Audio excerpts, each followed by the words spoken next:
حضور اختیار کل کے مالک ہیں۔ ایک صحابی رسول حاضر ہوئے حضور کی خدمت میں، فرمایا حضور رمضان کا روزہ ٹوٹ گیا ہے۔ میں کوئی حرج نہیں، یہ تو چلو ہو گیا جو ہونا تھا، اب اللہ کا حکم پورا کیجئے۔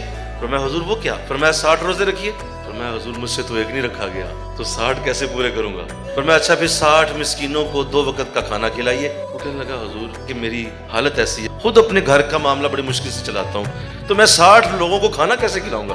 فرمایا بیٹھ جائیے تھوڑی دیر تک۔ کچھ دیر گزری تو ایک صحابی حاضر ہوئے، کھجوروں کا تازہ ٹوکرا لے کے آئے۔ فرمایا حضور یہ میرا باغ، اس میں سے کھجوریں نہیں اتری، تو میں نے سوچا پہلا تحفہ آپ کو دوں۔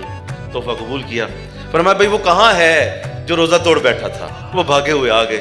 فرمایا یہ ٹوکرا لے جاؤ، مدینہ کے غریبوں میں بانٹ دو، اللہ تیرے روزے کا کفارہ ادا کر دے۔ وہ کہنے لگا حضور خدا کی قسم پورے مدینے میں مجھ سے زیادہ غریب گھر کوئی نہیں۔ حضور اتنا مسکرائے کہ آپ کے دندان مقدس ظاہر ہو گئے۔ میں جا اپنے گھر جا، اپنے گھر والوں کو کھلا، اللہ تیرا کفارہ ادا کر دے گا۔ میں آپ سے پوچھتا ہوں کہ اللہ نہیں دیکھ رہا تھا؟ اس کا قرآن ہے، اس کا حکم ہے، ایک سیکنڈ نہ لگتا جبریل اترتے، فرماتے حضور یہ کیا کیا آپ نے قرآن بدل دیا، ہم نے تو حکم اتارا ہوا تھا کہ 60 روزے رکھو یا 60 مسکینوں کو کھانا کھلاؤ، یہ آپ نے ٹوکرے والا حکم کہاں سے نکال لیا؟ اللہ نے فرمایا ہوگا جو میرا رسول کرے وہی بہتر۔